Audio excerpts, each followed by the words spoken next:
အားလုံးပဲမင်္ဂလာပါခင်ဗျာကျွန်တော်ဇော်မင်းထွန်းပါယနေ့ဒီနေရာမှာကျွန်တော်ပြောကြားမယ့်စကားတွေဟာခါတိုင်းလိုပဲသတင်းစာရှင်းလင်းပွဲတွေမှာတည်တည်ချာချာစီစဉ်ထားတဲ့စိတ်ကူးရင်အလိမ်ညာတွေလုံးဝမဟုတ်ပါဘူးဒါတွေဟာကျွန်တော်ယင်ထဲကနေတကယ်ကိုပွင့်ပွင့်လင်းလင်းထွက်လာတဲ့တိကျတဲ့အမှန်တရားတွေသာဖြစ်ပါတယ်ကျွန်တော်ဟာသူ့ရဲ့ဘေးနားမှာချိန်တော်ကြာယာဒူးကြီးကြီးနဲ့နေခဲ့ရသူပါဒါကြောင့်လဲသူ့ရဲ့အတွင်းစိတ်သူ့ရဲ့ဆုံးဖြတ်ချက်တွေသူ့ရဲ့လျှို့ဝှက်ချက်တွေကိုကျွန်တော်အသိဆုံးပါခင်ဗျားတို့အားလုံးမျက်မှောက်ပြုနေရတဲ့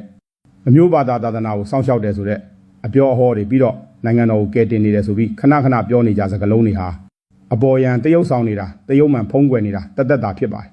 အမှန်တရားနဲ့လုံးဝကင်းကွာပါတယ်သူ့အတွက်ကတော့သူ့ရဲ့ကိုကြိုးစည်းပွားသူ့ရဲ့အာဏာတည်မြဲရေးအတွက်ဆိုရင်ဘယ်သူကိုမဆိုဘယ်နေရာမှာမဆိုနင်းချေဖို့ဝင်မလေးတဲ့လူစားမျိုးပါယခုလည်းကြည့်ကြပါဦးတိုင်းပြည်အခြေအနေတွေမကောင်းတော့ဘူးတကယ်ကိုကြက်တဲလာတော့ကျွန်တော်လိုသူ့ဘေးမှာကပ်ပါနေပြီး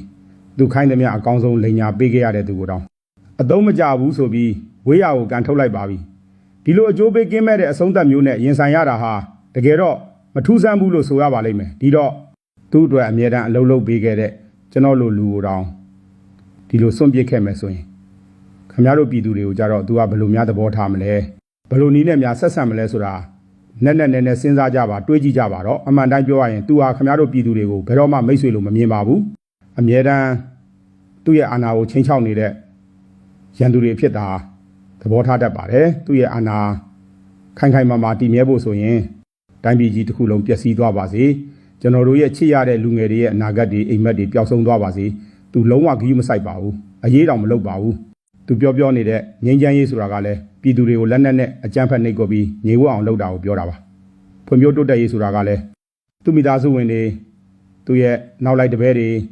ချမ်းသာကြွယ်ဝဖို့အတွက်ကိုပဲရည်ရွယ်ပြီးပြောနေတာသာဖြစ်ပါတယ်ဒီနေရာကနေကျွန်တော်တခုတည်းတောင်းပန်ချင်တာကတော့ရခင်ကကျွန်တော်ရှေ့ကနေမမတ်ရက်ပြီးလိန်ညာပြောဆိုခဲ့မိတဲ့ကိစ္စရပ်တွေဆုံးဖြတ်ချက်တွေအတွက်တကယ်ကိုနောင်တရမိတယ်ဆိုတာပါပဲဒါကြောင့်သူဘာပြော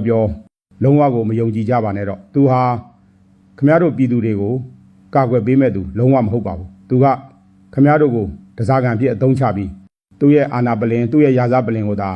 အခိုင်အမာတိစောက်နေတာဖြစ်ပါတယ်သူရဲ့လိန်နဲ့လက်ဖြားမှုတွေမမှန်ကန်တဲ့လမ်းစဉ်တွေထဲမှာကျွန်တော်တို့အားလုံး